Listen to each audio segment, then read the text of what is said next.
আমি সৌমিক অধিকারী।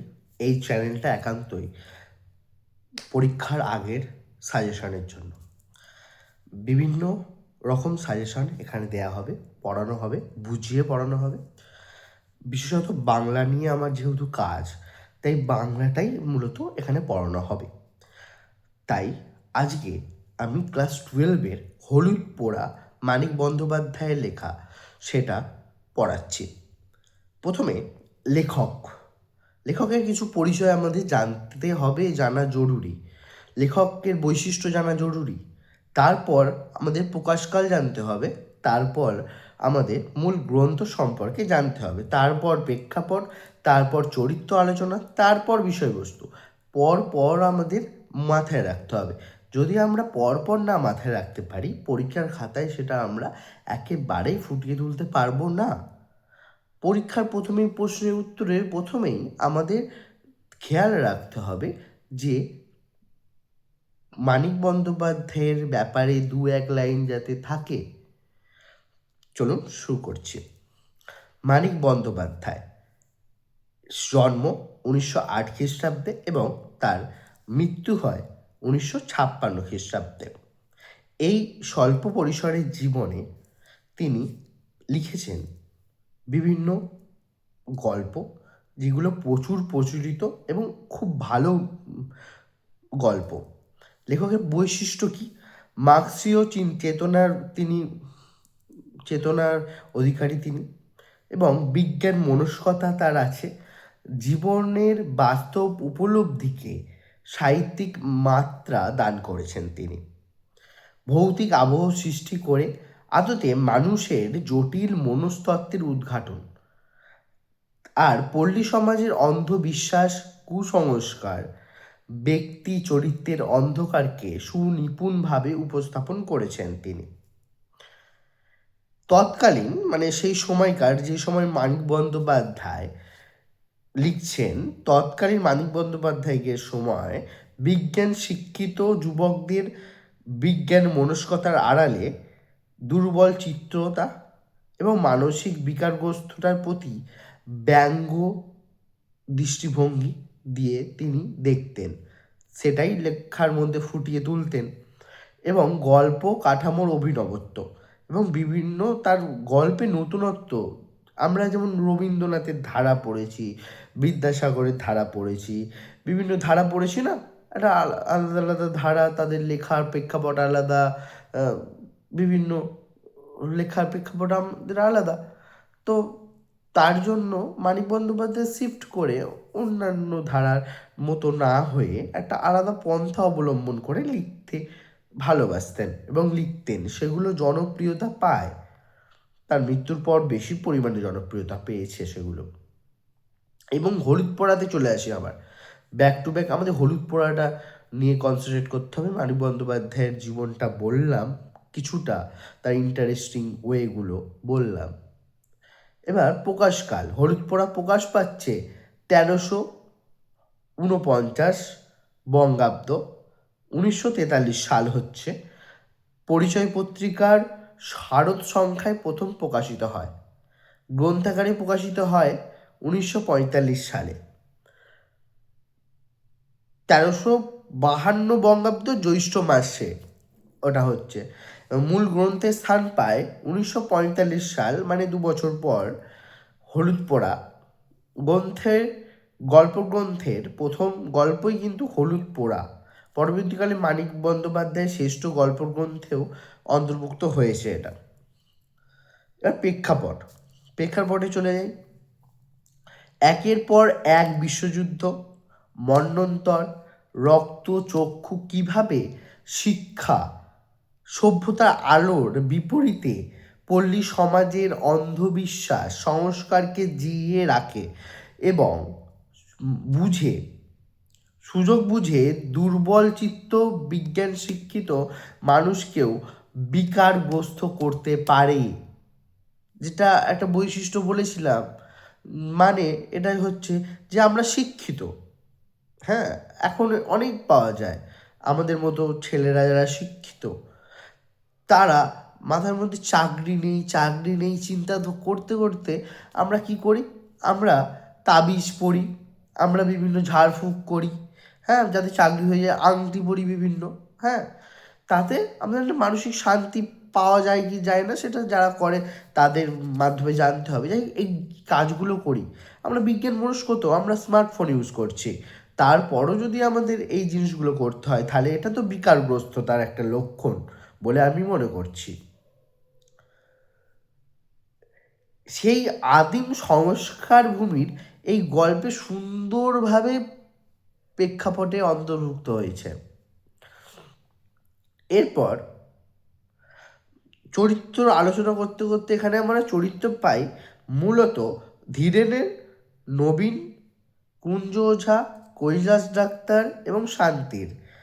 নিহত শুভ্রার দাদা ধীরেন বিজ্ঞান শিক্ষিত, বিজ্ঞান পুরস্কার যেটা বলেছিলাম, বিজ্ঞান শিক্ষিত সে। ব্রিটিশের রক্তচক্ষু কিভাবে শিক্ষা সভ্যতার আলোর বিপরীতে পল্লী সমাজের অন্ধবিশ্বাস সংস্কারকে জিইয়ে রাখে, এই এবং সুযোগ বুঝে দুর্বল চিত্র বিজ্ঞান। ধীরেন ছিল বিজ্ঞান মনস্কতা যেটা বলেছি, এবং স্কুল শিক্ষক, যুক্তিবাদী, যৌবনে প্রাথমিককে পূর্বে তিনি ছিলেন উন্নয়নকামী সমাজ সংস্কারক। তিনি সমাজ সংস্কারক ছিল, তিনি উন্নয়নের দিকে ফোকাস করত। তিনি শিক্ষক ছিল, ডাক্তারি পাস না করায় জনদরদি চিকিৎসক। ডাক্তারি সে পাস করেনি কিন্তু জনদরদি মানে জনতার জন্য, তার গ্রামের মানুষকে ভালোবেসে সে চিকিৎসা করতে ভালোবাসত। কর্তব্যপরায়ণ কিন্তু পরিণতিতে অন্তর্দ্বন্দ্বে জর্জরিত, দুর্বল চিত্ত, মানসিক বিকারগ্রস্ত এক ট্র্যাজেডিক নায়ক। এবার ধীরেন তো বললাম, ধীরেন আরেকবার বলে নি, স্কুল শিক্ষক ছিল, সে জনদরদি ছিল, ডাক্তারি পাস করেনি কিন্তু ডাক্তারি করতে পারতো, টুকটাক জানতো, জ্ঞান ছিল তার, তাই মানুষের বিনা পয়সায় করতো, ঠিক আছে। এরপর এই ধীরেনের এই কটা বৈশিষ্ট্য ছিল। এরপর আমি নবীনে আসি। নবীন কে? নিহত বলাই চক্রবর্তীর ভাইপো এই নবীন, ঠিক আছে। কি কি কোয়ালিটির মধ্যে? শিক্ষিত ছিল, ছলনাময়, ছলনা তার মধ্যে ছিল, ছলনা কাজ করত, এবং কুসংস্কার আচ্ছন্ন মানসিকতার অধিকারী ছিল। সে কুসংস্কারকে প্রাধান্য দিত। কে দিত? নবীন। ভালো করে মনে রাখতে হবে, নবীন কুসংস্কারকে প্রাধান্য দিত। তারপরে কুঞ্জ ওঝায় আসি। ওঝা আমরা বুঝতেই পারছি কুসংস্কারের আতুর ঘর চলে এলো। গ্রামের নামকরা গুণিন ছিল, যে ঝাড়ফুঁক করে, যেটা আমি প্রথমেই বিরোধিতা করে বলেছিলাম, এইসব শিক্ষিত সমাজে মানুষ রায় বিশ্বাস করে, করে করে না নয়, করে, চাকরি পাওয়ার জন্য হোক, যাই হোক করে, যে সমস্যার সমাধানের হোক, ডাক্তারের কাছে যাওয়ার বদলে রোগের চিকিৎসা ওঝাদের কাছে অনেকে করায়। এখনও 40% মানুষ করায়, 100% গ্যারান্টির সাথে বলা যেতে পারে। সেই কুঞ্জ ওঝা, কুঞ্জ ওঝার সম্পর্কে আমরা আলোচনা করব। গ্রামের নামকরা গুণিন ছিল কুঞ্জ ওঝা। শিহরণ জাগানো ভৌতিক আবহ সৃষ্টি সুনিপুণ কারিগর ছিল। আমাদেরকে ভয় দেখাতো সে, সে ভয় দেখাতে পারতো, না হলে কি বিশ্বাস করবে কেউ? যদি ভয় না পায় মানুষ কিছুতে, তাহলে ভয় কাটাতে তার কাছে আশ্রয় নেবে কেন? সেইটাকেই সুনিপুণভাবে একটা নাট্য মঞ্চের মতো সাজিয়ে পরিবেশন করতে পারতো, যে মাধ্যমে তার অনেক টাকা ইনকাম হবে, তার রোজগার হবে।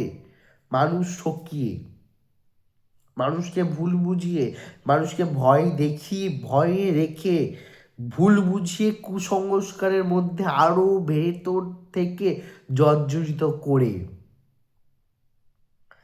এবং প্রেতাত্মার প্রভাব রোধে কৌশল প্রয়োগে দক্ষতা অত্যন্ত চতুর ও ভীরু স্বভাবের মানুষ। চতুর আবার ভীরুও, দুটো খুব ইন্টারেস্টিং ফ্যাক্টর কাজ করছে কুঞ্জ ওঝার মধ্যে, আমরা দেখতে পাবো পড়লে। কুঞ্জ ওঝার চরিত্র যদি তোমরা চাও কমেন্ট করবে, বিস্তারিতভাবে আলোচনা করব আমরা। যে কোনো চরিত্র যদি সম্পূর্ণভাবে চাও, আমি তো জাস্ট একটা গল্পের প্রেক্ষাপট বোঝাচ্ছি, যদি চাও আমাদের এটা বলবেন, অবশ্যই বলবো, এটা কমেন্ট করে দেবে, জাস্ট আমি জানতে পারবো তাহলে কোথায় কি লাগবে, তোমাদের আদেও বুঝতে পারছো কিনা। অবশ্যই করব, আলোচনা বিস্তারিত আনবো। এরপর কৈলাস ডাক্তার, বলিষ্ঠ চেহারা, রাশভারী লোক, গুরুগম্ভীর লোক, গ্রামীণ কুসংস্কার বিরোধী, প্রতিবাদী, নির্ভরযোগ্য সুচিকিৎসক, ভালো চিকিৎসক, গুরুগম্ভীর মানুষ, কুসংস্কারকে একদম প্রশ্রয় দেয় না। কৈলাস ডাক্তারের নেচার বোঝা গেল, প্রকৃতি বোঝা গেল। এরপর শান্তিতে আসি। শান্তি কেমন? শান্তি একমাত্র এখানে মহিলা চরিত্র হিসেবে ফুটে উঠেছে। সে কেমন? শান্তি যদি চাও পুরো একটা আলোচনা বলতে পারি, অসুবিধা নেই কিছু। পতিব্রতা ছিল সে, দায়িত্বপরায়ণ, কর্তব্যে নিপুণা, গৃহস্থ বধূ, কুসংস্কারাচ্ছন্ন, ভীতু রমণী ছিল, কুসংস্কারাচ্ছন্ন ছিল। এটাই তার ফ্যাক্টর কাজ করছে। এরপর আমরা আসি বিষয়বস্তুতে, মেন ফ্যাক্টরে, মেন বক্সে ঢুকি এবার। একই বছর কার্তিক মাসের পর পর ঘটে যাওয়া দুটো খুনের ঘটনা নিরন্তর গ্রামীণ জীবনে চাঞ্চল্য আনে। নিহত দুই ব্যক্তির একজন পুরুষ আর একজন নারী হওয়ায় ক্রমে জল্পনা বাড়ে। দুজন মারা যায়, একজন পুরুষ এবং একজন নারী, তাই জন্য জল্পনা বাড়ে, বিভিন্ন গ্রামে কথা রটে।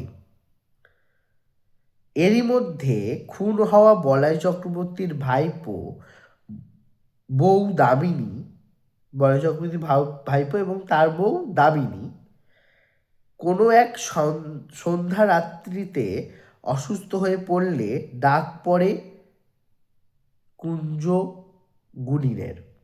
দামিনী অসুস্থ হয়ে পড়েছে এবং কার ডাক পড়েছে? কুঞ্জ গুণিনের। হলুদ পোড়া গন্ধে দামিনীর শরীরে অধিষ্ঠানকারী প্রেতাত্মা আত্মপরিচয় দেয় যে সে নিহত শুভ্রা এবং তার খুনি বলাই খুড়োর, মানে দামিনী পরিচয় দেয় সে হলো শুভ্রা, মানে ভর ব্যাপারটা কাজ করবে এখানে, হ্যাঁ, এবং তার খুনি বলাই খুড়ো। এই বৃত্তান্ত শুভ্রার দাদা ধীরেনের কানে পৌঁছলে বিজ্ঞান শিক্ষিত স্কুল শিক্ষক ধীরেন ক্রমে অবসাদগ্রস্ত হয়ে পড়তে থাকে, ভেঙে পড়তে থাকে, মনোবিকলনের শিকার হয় সে। কোনো এক সন্ধ্যায় আত্মবিস্মিত বিকারগ্রস্ত ধীরেনের বাড়িতে আবারও আগমন ঘটে কুঞ্জ ওঝার। হলুদ পোড়ার গন্ধে আত্মবিস্মিত ধীরেন আত্মনাদ করে বলে ওঠে, ধীরেন নয়, সে বলাই চক্রবর্তী, শুভ্রাকে সেই খুন করেছে। এটা হচ্ছে এই প্রেক্ষাপটের মাধ্যমে একটা কুসংস্কারকে রোধের একটা ব্যঙ্গ চিত্র ধরাতে চেয়েছেন মানিক বন্দ্যোপাধ্যায়। কুসংস্কার বিরুদ্ধে মানুষকে দাঁড়াতে বলছেন, কুসংস্কার যাতে না আমরা মানি, আমরা যাতে না লালন পালন করি, তার জন্য তিনি বলেছেন। আজকে এই পর্যন্ত থাক। যদি কোনো কিছু অসুবিধা হয় কমেন্টে জানাবে, তার ব্যাপারে বিস্তারিত ভিডিও বানাবো, কোনো অসুবিধা নেই। আর যাদের ইন্টারেস্ট আছে, যাদের প্রয়োজন, তারা অবশ্যই এই চ্যানেলটা সাবস্ক্রাইব করবে। ধন্যবাদ।